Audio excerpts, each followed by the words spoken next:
right, y'all. Welcome back and happy Thursday. Today we're going to be breaking down the first injury list that came out for Tennessee versus Oklahoma last night. And I also want to show y'all what the Ole Miss defense did to the Oklahoma passing game, how they were able to kind of like slow them down, and what Tennessee can try to do to replicate that, not just in this game, but I think also moving forward, some changes that I want to see take place. But please do make sure to like and subscribe to the channel. And we're starting off on the key injuries for OU, right? So again, this came out last night. There's going to be another injury list that comes out tonight, and then another one tomorrow night, and then one more, I think, 90 minutes before kickoff. But with the players that are doubtful, which means that they probably won't play, wide receiver number 9, he's had 277 snaps, and he's played in 6 games so far this year. First and foremost, I don't wish injuries on anybody, so don't take it that way as we're going through. But I do want for y'all to know what the impact might be on Saturday with these players maybe being out. So number 9, he's a guy that I think from a snap standpoint, he's about 4th with their wide receivers, but he does rotate in. I think he's a good player. It's a blow more like for depth purposes, but they have other guys. So I'll just say it that way.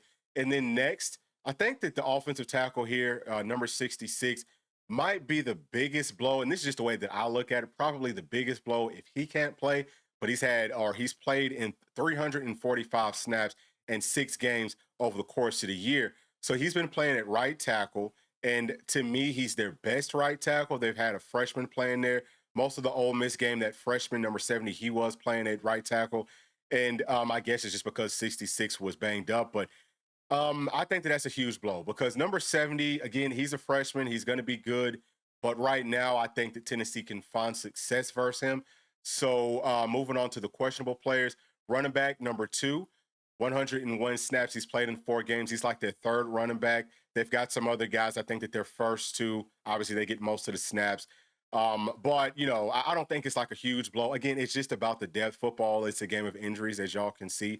So you want to have that depth. It's not like some of the other sports where, hey, someone's hurt, but it's not a starter. It doesn't really matter. In this game, it's physical. So it does matter. But I would say that that's not a huge blow. It's not a huge impact. Then they have cornerback number 9, who I would say from a snap standpoint, he's like their 3rd or 4th corner. He's played in 6 games. And, I think that he's good for sure. They've got a lot of corners. He's one of their vets. If he can't go, yeah, that's probably a little bit bigger of a blow than that running back being out. But I don't think it's like a huge, huge deal, right? Because I don't know that he starts. Like I've seen him, I think, in some games it looked like he might have been starting, but he's not like a true starter for him. So next guy, man, linebacker. This is their starting Mike here, y'all. So he would play like on 1st and 2nd down. 3rd downs, he typically does come off the field, but he's really good. He's played 263 snaps. He's played in 8 games, in all 8 games. But they have a lot of linebackers. They have a lot of really good linebackers. They got some big linebackers, man. Like, they really, I think, just like watching the film and looking at them on paper, they got one of the best linebacking units maybe in this whole conference, honestly speaking. Like, they got some dudes.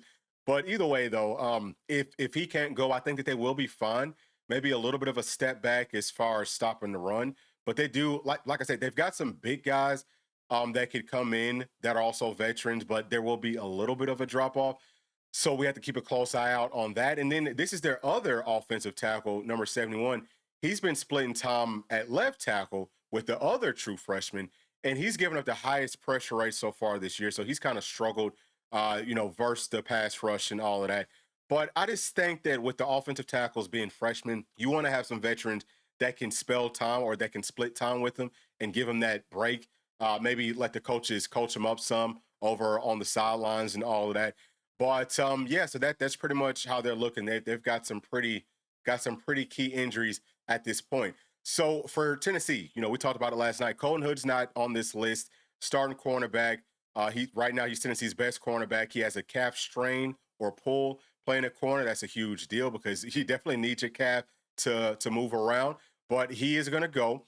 One of the things that I'll say pretty early on is that Tennessee needs more depth at cornerback. We all know that our 2 starters have been out for all of the year pretty much. Ricky Gibson, he got to play some in the first game, and that was it.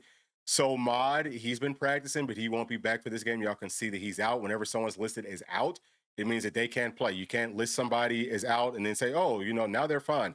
Now, once they're out, they're just out, unless we want to like pay a fine or something, which I know that we're not going to do. So Mize out for this week, but down the line, he comes back, hopefully gives us some more depth. But for the time being, what does Tennessee need to do? Okay. I would say William Wright is better suited to play at star and at safety than he is to play at corner. J Mac, he's better suited to play at corner actually than he is to play at star. I don't know.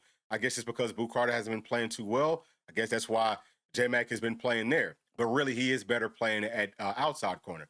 Either way, though, we've got to get some things figured out there. Maybe some young guys can step up for us.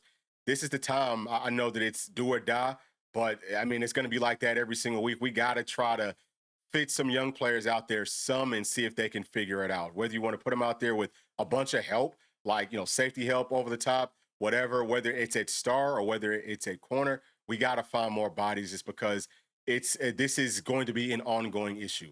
All right, so that's that part of it. We will come back to it here in just a moment. But as far as Arion Carter, he's questionable. He's going to try to go.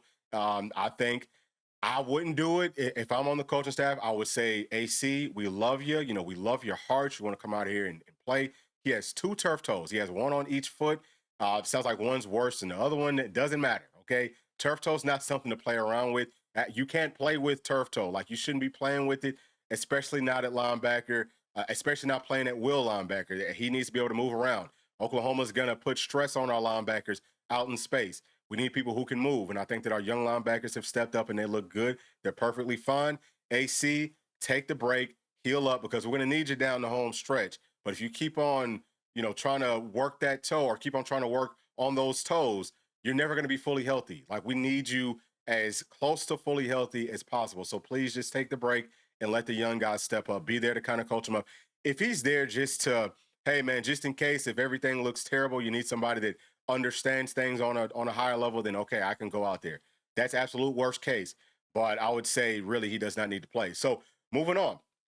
All right, this is John Mateer's passing map over the course of the year, and it's showing you where he likes to throw the football. You can see the hot areas, that's the darker red. White is more of the cool areas. You can see the stats inside of each of those squares. Now the squares on the bottom row, that's all the passes behind the line of scrimmage.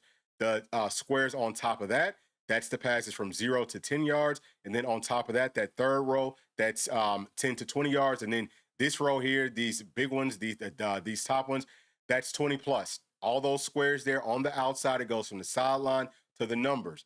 Then those next squares go from the numbers to the hashes. And then obviously the middle one is just the middle one. But it's just showing you the areas that he likes to throw the football to, right, over the course of the year. So obviously they like to target like the intermediate to short stuff over the middle. So we're talking about slants. We're talking about drags. This puts a lot of stress on Tennessee stars and, linebackers. Not as much stress on our safeties. But I do want for y'all to see what Ole Miss did, okay? Understanding where Oklahoma wanted to throw the football. This is like defense 101.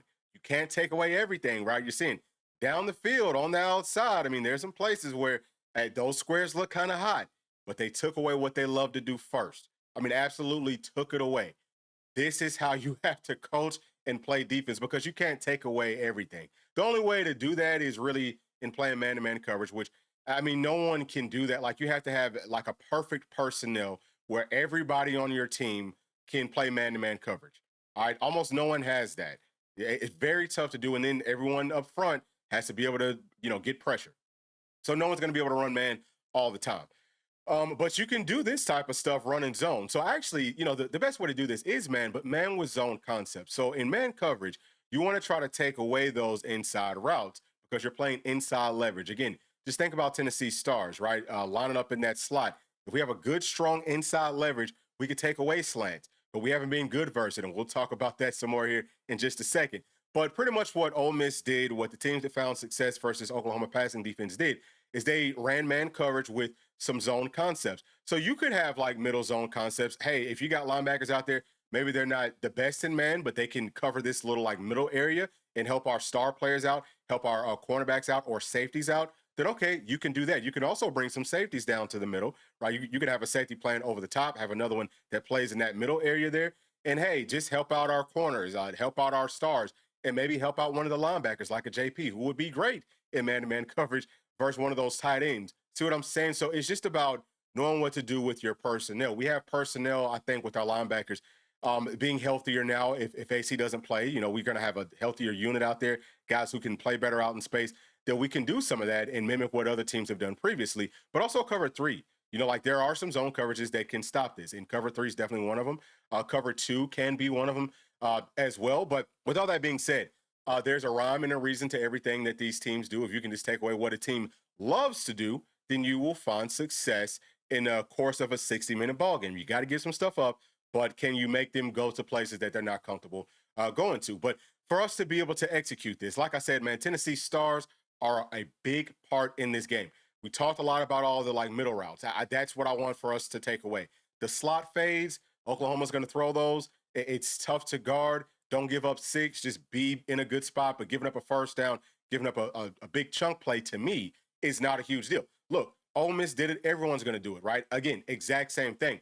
But we have to be able to take away slants. Drags, it's also tough to cover drags. But with the man zone concepts, we can do that. All that just kind of like goes to the middle. Either way, this is what our stars have done over the course of the year. They've been targeted 57 times. They've given up 40 catches. That's about 70%.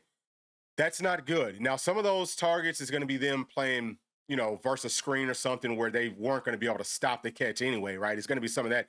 But for the most part, it is the routes that we talked about that are more like down the field. As far as the yards that they've given up as like a group, so I'm talking about Tennessee's two starting stars, 522 yards. That's about 24% of the passing yards that this defense has given up so far this year. And I'm pulling these numbers from Pro Football Focus, so it might be a little bit different in some other places.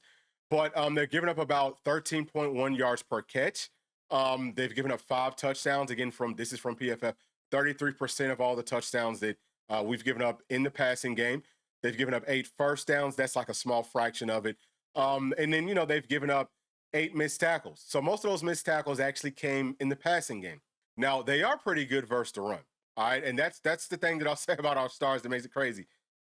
Borderline terrible out in coverage, but versus the run, they are stout. So maybe that's why we haven't put some young guys out there. Maybe they're just not ready for that. But that's very tough to do for some small guys to play like linebackers, you know, inside of the box. But they've also given up a QBR of about 128. So just wanted for y'all to see how those numbers look.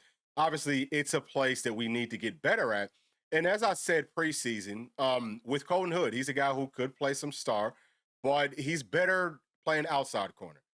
J-Mac, he's also better playing outside corner. I think he's actually going to be better playing at star than Colton Hood was, just as a point of reference. So I think that once Mod comes back, maybe Mod can play at the star. And that might sound crazy, but I think, look, man, let Mod play at star, let J-Mac play more at corner, and then rotate in at star. So he can, you know, like J-Mac, he can spell Ty Redmond, he can spell Colton Hood because Colton Hood has that calf strain. He needs to be able to heal up. He can't go for a full 60 minutes. I'm not going to say that he can't, but you don't really want him going for that full 60 minutes. And then we have to find some young players at star and also at outside corner. We got to put them out there. We got to test and see. But like, we just have to let them get ready. The only way that they can get ready is just by putting them out there. So this is a place that I'm a little bit worried about with Tennessee in pass coverage. I'm interested to see what is Coach Banks going to do because he will have an answer to it.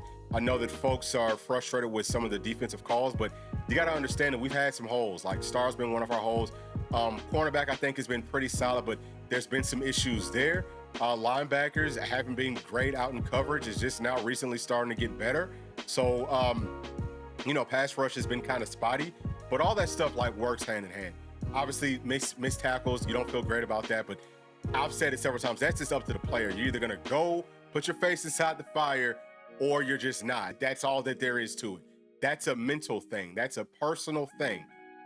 You don't need a whole bunch of coaching on this level in how to tackle. These guys know how to tackle. All right, like they're just not doing it. So most of the stuff, to me, it really is on our players. We have to do better. But I'm hoping that the main game plan here is, hey, stars, we're going to either give you some help to the inside and then y'all can play outside leverage, or we want you playing some really strong inside leverage and just force them to throw the football more like outside of the numbers type stuff. But those are my thoughts. Please share y'all's down in the comment section. And as always, please make sure to like and subscribe to the channel. And we'll be talking to y'all tomorrow. Thanks. Peace. Thanks for watching. And please make sure to like and subscribe to the channel because that keeps us growing inside of the YouTube algorithm. And if you did like this video, here's another one that you might also enjoy. Thank you, thank you, thank you. We'll see you on the next one. Peace.